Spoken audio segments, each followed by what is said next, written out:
Hey everybody, and welcome to the show.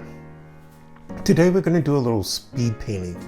I'm going to be using a program, Rebelle 5, and we're just going to get a little intro into exactly what this is. It's a digital painting program, actually. And we're going to do some warm-ups, and we're going to do a speed paint. And sometimes a speed paint is kind of the best thing that you can do in order to get yourself warmed up to do a long-term kind of painting. I usually try to restrict myself to time, maybe an hour at the most on a particular piece. And I do a couple of those before I actually get into the main painting. But come on down, come with me, and I'm going to show you how I particularly, sorry about that. I'm going to show you how I actually use this particular program and do some other stuff. I don't know whatever. Don't worry too much about being precise or neat or trying to get everything exactly the way you need to. This is just a warm-up exercise to get you loosened up, to get you limber so that you can do your long-term piece. At first, I'm going to define some of the basic shapes and forms, and then we're going to get into some of the color choices that I make.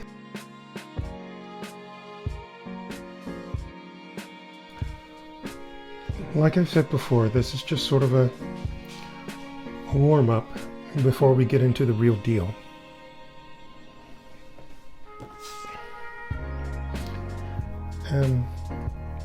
As soon as I fire this up, I'll start up Rebelle. Oh, by the way, this is voice over me talking now. It's not a live deal at all, but I think you know that. Anyway, here we go. You'll see in a second that I've already got one portrait down there. That one took about an hour, and now we'll start this session, which actually starts off with me importing a piece of reference and enlarging that reference. And now I'm going to do a very light sketch mode. Now this sketch isn't necessarily a paint by numbers thing, but what it is it's just sort of blocking out some of the form and some of the proportions so that I can see what's happening there. And you can see me turning on and off my reference, and now I'm ready to put down my background. And now I'm starting to block in some of the forms. Everything is super loose. And I'm going with some of the darker tones here.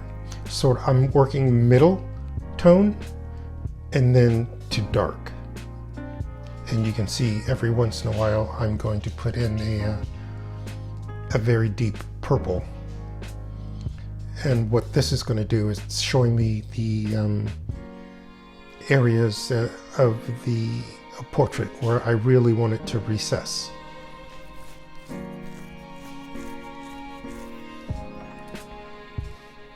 And now I'm still blocking in the forms, keeping it loose.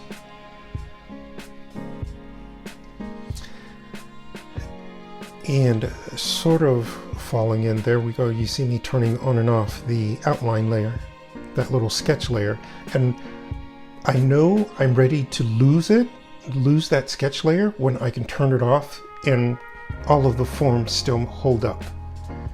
You are going to see in a second here. I'm going to shut it off, and even though it's shut off, you'll see all of the basic forms are there for me to work with. And at this point in time, I'm just sort of blocking things in, trying to figure out which shapes are going to have hard lines, which ones I'm going to be more mottled or softer. And at this point in time, this is a block. And we're ready to do the next phase.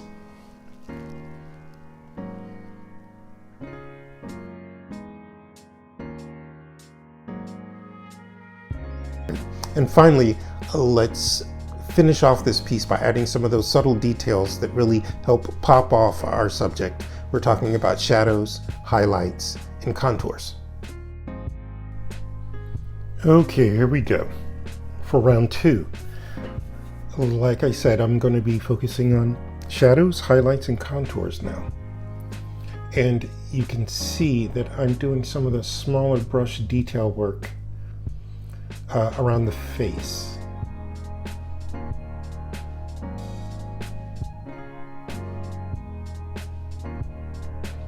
At the moment, I'm now dropping down and working on her shoulder and the chest area, and also massing in some of the hair.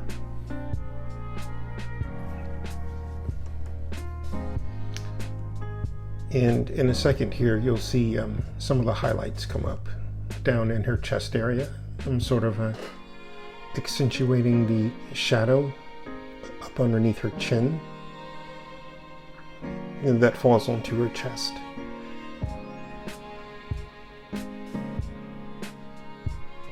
And now, in a moment, you'll see that I'm now working on the lip area and the nose. I've now moved to the cheek and doing some hair highlights. And you can see I'm moving around the canvas. I'm not sort of picking one thing and sort of making that ultra detailed. I'm actually moving around the canvas all of the time, making sure that the piece is developed as a whole, as opposed to the piece being developed in one particular point or one particular spot. Now I'm actually putting some fine detail in her eye.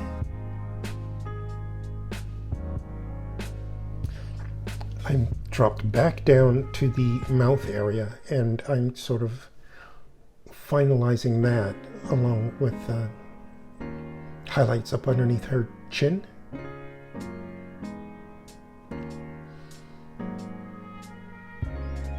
And at this point, I'm pretty good with this. It's I think it's good to go, and it's a warm-up that's got me ready to go into the full thing. Thank you for joining me on this particular painting journey. I would highly recommend that you use this particular technique to help you loosen up before you get into your main painting. It just kind of helps get the brain going, kind of greases the wheel so that you can hit the ground running when you're doing your long-term piece. I would suggest doing these warm-ups every time you touch your stylus. And here are 10 tips that I think you might be able to use the next time you kind of dive into your next digital piece. Tip number 1, start with a rough sketch. Before you get into any of the sort of balance and composition and lighting, just start off with a rough sketch. You'll be surprised at how this particular rough sketch will give you a roadmap in order for you to achieve the final outcome that you want in your particular speed paint. Step number 2, experiment with different brushes.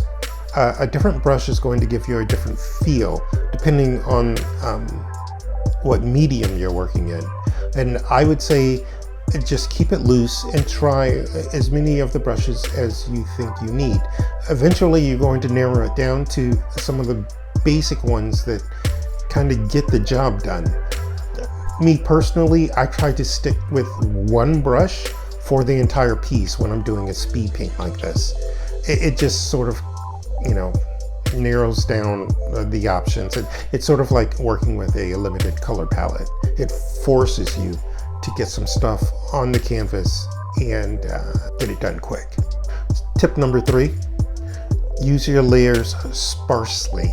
I like to stick with maybe 3 layers, a background layer, my main paint layer, and then later on in the process, I go to a highlight layer.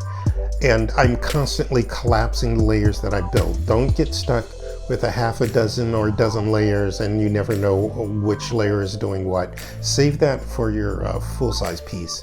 For these speed painting ones, stick to 3 layers at the most.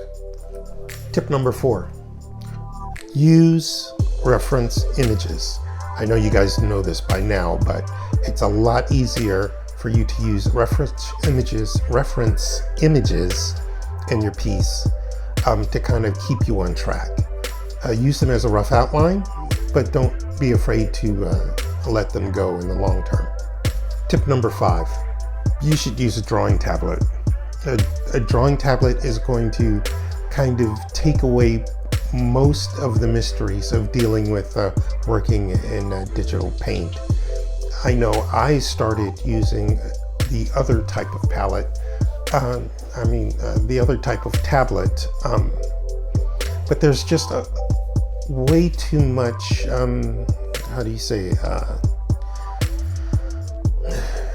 there's way too much guesswork trying to figure out where your hand is and then looking at the screen to figure out what stroke you're putting down. It's a lot easier if you're just drawing with a stylus directly on the surface of what you're working with.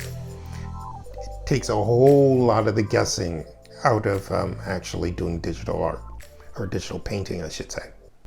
Tip number 6, pay attention to light and shadow. It's going to do everything to actually create your forms and your focus in your digital speed paint. Just pay attention to where the highlights are and where the darks are and what those shapes actually make. You can really do this if you squint your eyes in between breaks while you're looking at your work to kind of figure out where those shadows and those shapes are. Tip number 7, use your color effectively. You want to create mood, you want to create balance, you want to create synergy in the colors that you're using. Just try to make sure that you have a nice color balance to your piece. Tip number 8, use the eraser tool sparingly. Don't worry about erasing anything. You just need to get in there and you need to put some pigment down on your canvas. You need to put some color down on your canvas. Don't worry about making mistakes. That's not what this is for. This is for you to get in there, loosen up, and get the kind of juices flowing as far as your artistic flow goes. Don't worry about erasing anything, just paint over it. This isn't like traditional art, or traditional pigments, I should say, where you have to wait for something to dry or you have to scrape stuff off of your canvas. Don't worry about any of that. Just paint right over it. You'll be fine. Tip number 9, take breaks and step back. This is sort of like the 101 in painting. You have to take breaks and you have to walk away from your canvas and look at it from a distance. What that's going to do is kind of the same thing that happens when you zoom way out. It's going to give you enough space that the shapes and the shadows and the highlights, they kind of become more in focus, I should say. They sort of reveal themselves to you the more you step away from your actual work and your canvas. So take breaks often, step back from your work and just view it from a distance. You're going to see that your composition, your color, your highlights, and your shadows are going to do different things once you step away from your canvas. Some things you may want to correct, and other things you may want to sort of focus on. But just make sure you take a break and step back from your canvas and really take a good look at what your work is or what it's doing. And lastly, tip number 10, you gotta practice.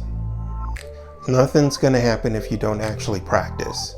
You don't go to a gym and do a couple of sets of something and say that's it, and take off for a month before you go back to the gym again and then wonder why you're not improving. Well, you're not improving because you got to do the reps. You got to practice regularly. And this is something that I cannot stress enough. If you don't practice, you're not going to get any better. Or if you only intermittently pick up that stylus, then it's going to take you forever to start to see some results. And just like in the gym, if you don't see any results, usually people quit. They quit. And that's not what I want you to do. I want you to keep going. I want you to keep practicing. Even if you just set all of your stuff up and you make a couple of strokes and then you put it away, even that in itself is actually beneficial. Generally, what's going to happen is if you take the time to set everything up, turn everything on, and make those first 5 or 6 strokes, 9 times out of 10, you're going to keep going. And it's not going to be your best work, but that's okay. It's the practice that counts. It's the reps. You got to keep doing the reps and keep doing the reps and keep doing the reps. And eventually, you're going to see some results. It's a long-term thing, you know what I mean? And you have to stick with it. But in any case, that's it for me today. And I will catch you guys in the next one. Take care.